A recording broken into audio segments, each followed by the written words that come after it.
Good afternoon, everyone. My name is Shahmir, and today I'm going to talk about briefly the history of the revenue management, the introduction, and what kind of new practices airline is adopting for to optimize their revenue in the airline. So the airline, how revenue management came into existence. What was the need for the revenue management in the airline? It happened when the deregulation started in Chicago in 1978 in USA. So before deregulation, every airline was having a good chunk of their business. There were no competition before that. There were no fair, different fares in the market because all the fares and the routes were decided by the government. So after the deregulation, airline get to decide what kind of fare they would be deciding, what kind of fleet they would be choosing, and etc. So after deregulation, more competition rises, more airlines start flying to the same routes. So that's why competition rise up, and there was a need for revenue management to increase their overall profit.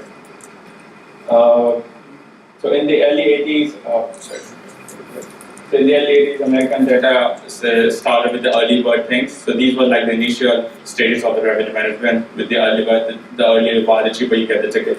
And so on and so forth, different kind of models came into existence in the revenue management. So the basic importance for revenue management is, to sum up, is to increase the total revenue, which it does not mean that you have to fill the aircraft with the same amount, same fare to every passenger. It depends.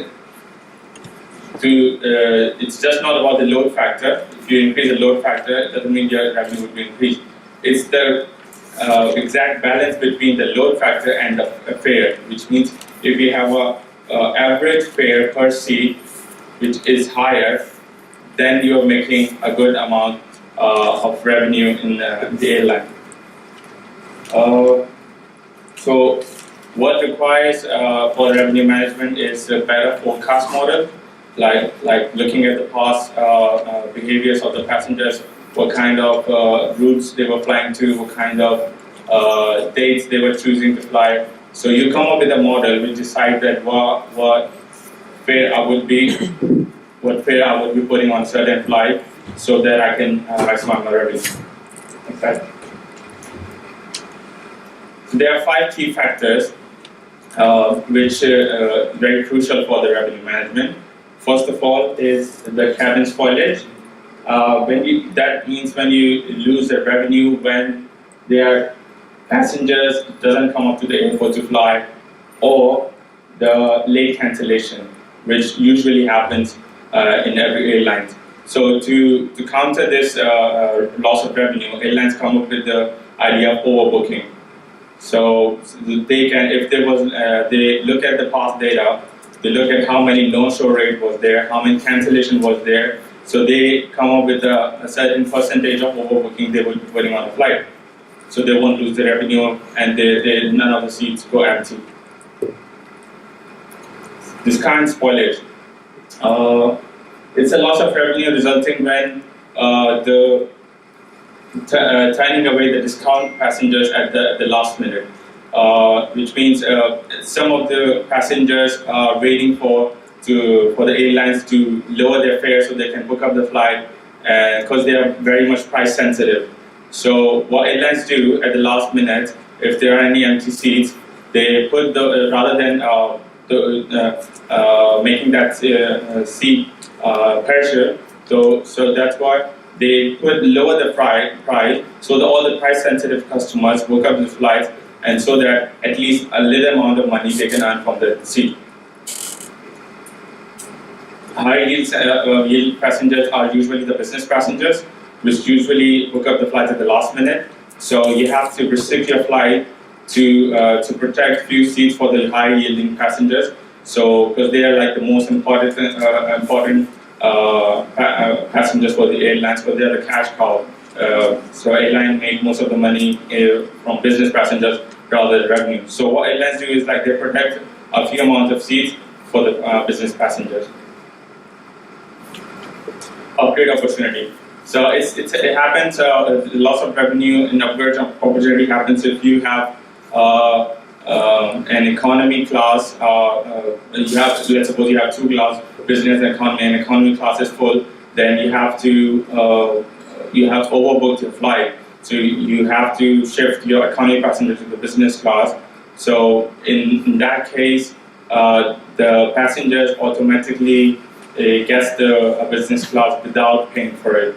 So that's where overbooking happens. So what airlines do to counter it, they look at the past data, how many overbooks, how many mistakes they have done, and they learn from it, and they optimize their seating arrangement and seating capacity in each cabin. A differential pricing problem. The same happens when, let's suppose, you upgrade a passenger from economy to a business passenger, and the business passengers feels like, I have paid the same amount of money, why the economy passenger is flying with me in a business class. So to counter this, which also affects the airline image in the market. So what airlines do, they usually differentiate the cabin classes. The more classes you have, the more revenue it generates, so which can justify the mixing of prices. So the new trends are, which is like now the changes happening in the revenue management in the airlines. First is the data science. So data science, so the conventional way was for revenue management was to come up with the best guess. So let's suppose in Ramzan, usually most likely passengers flew to Jeddah for Umrah. So they come up with the best guess. So now, they put up more flights on the Jeddah route, but they don't know what kind of exact number, what kind of demand there will be. So the forecast model helps the airlines to come up with the exact number, what type of plane they will be flying, what type of seating capacity they will be having, what kind of training and services they will be providing on the aircraft, so they can optimize their revenue in this case. Data is very important for the airlines because it gives you the exact figure, so the airline can not waste their resources. If the seats goes empty, that's a loss for the airlines because seats are perishable inventory for the airlines. It's the asset. So they have to come up with a reasonable planning to counter it, and that requires data science. Data science is so important that Emirates, with the collaboration for Oxford, built up a data science lab in Oxford, and all the mathematicians, engineers, and scientists, data scientists do is to analyze the previous data. They come up with a chart and they spot the pattern, and that pattern is applied into the program, and the program tells them what kind of seating arrangement they will be providing in a route. And also they analyze what kind of searches passengers are making. So airlines know what kind of what's the behavior of the passenger when they fly, what time they choose, what kind of route they are flying to. So these data give you the better idea of passengers' flying behavior. Next slide. Ancillaries. Ancillaries very important. It has a very small amount of portion of the revenue, but it still affects the profitability of the airline. So ancillary is like when the passengers pay for the extra baggage, heavy baggage, Wi-Fi on the aircraft, priority lane, pre-check-in, pre-boarding, VIP lanes, etc., which gives service to the passengers who are willing to pay for it. So that's where the airlines can make money. So few airports, airlines have contract with, they can provide priority lane, check-in lanes, priority security lanes. So what passengers can do, they can pay a small amount of money to the airlines, and they can avail those facilities. And so airline also come up with the sale of reward miles. So the conventional way of reward miles is when you fly to at a certain miles, you get a reward for it. But now airlines are actually selling the reward miles. So if you can pay a small amount of money and buy the reward miles and increase your status from normal to elite passenger, from silver to gold passengers, and which also increase a little amount of revenue for the airlines. Dynamic bundling, before there was static bundling, so what airlines was giving rewards to the passengers was same for the business passenger and same for the leisure passengers. Now they have different packages for it. So business passengers get more reward out of it when they fly compared to the leisure passenger.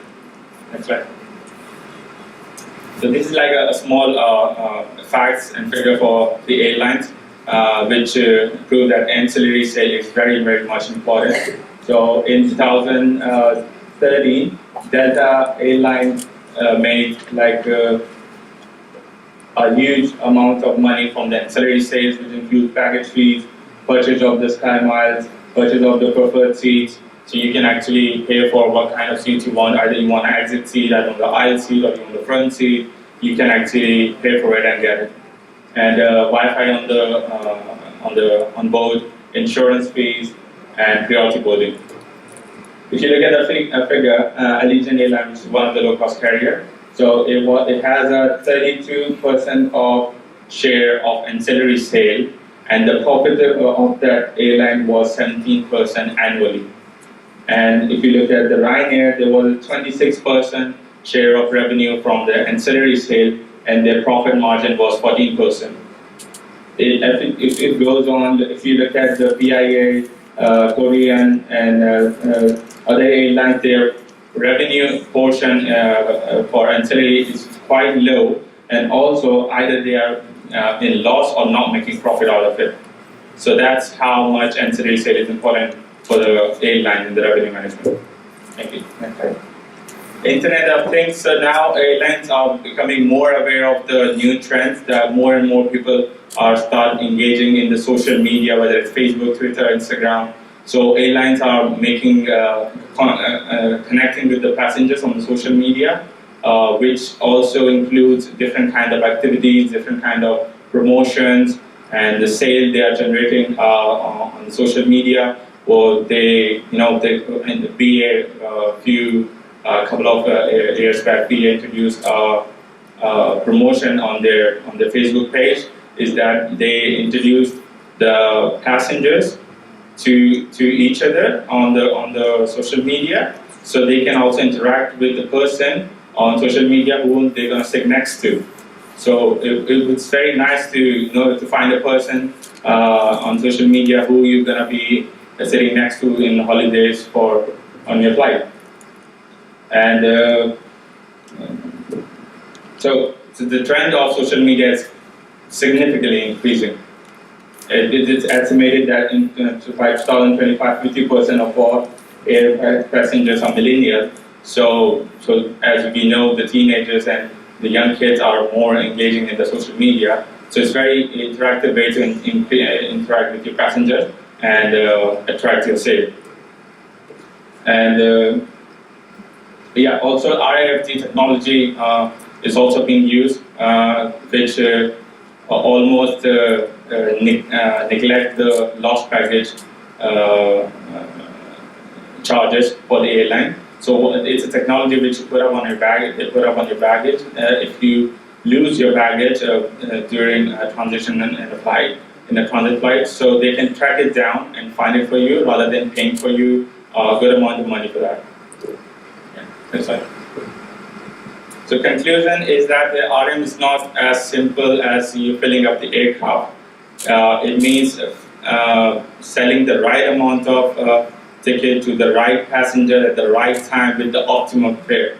So it's a ratio of load factor and price which increase the total revenue of the management. And we have to let go the conventional way of revenue management and start using technology, whether it's data science, social media, or IT, to come up with a good guess for your future planning of fleet planning, network planning, or service you'll be providing the aircraft.